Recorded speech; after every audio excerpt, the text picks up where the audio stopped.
Souvent, sur les réseaux sociaux, au jour d'aujourd'hui maintenant, que ce soit l'islamophobe ou même des fois des gens qui peuvent s'intéresser à l'islam ou des négateurs de l'islam, ils peuvent nous ramener au fait des versets du Coran pour dire que, bah voilà, le Coran, c'est écrit telle chose, ou le Coran ordonne de faire telle chose.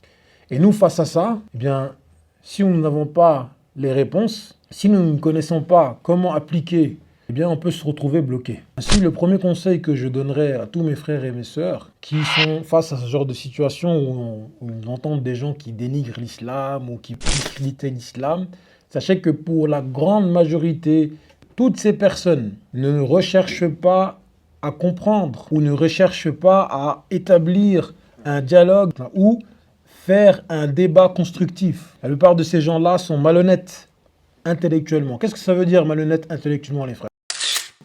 C'est lorsque, par exemple, on prend un élément, on le tire hors de son contexte et on établit une autre conclusion par rapport à ça. On fait dire quelque chose d'autre en prétextant que, en fait, c'est comme ça qu'on doit interpréter les choses. C'est comme ça qu'on doit juger les choses.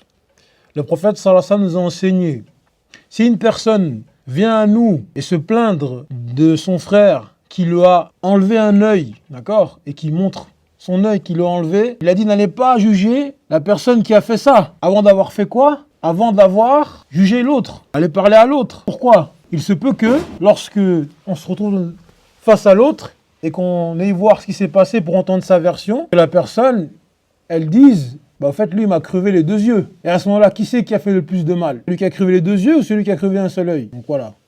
Donc, on a le devoir de vérifier les sources, d'aller au fond de celles-ci, surtout si on vient à s'arrêter dessus pour répondre à ces ambiguïtés ou à ces choses et ainsi de suite.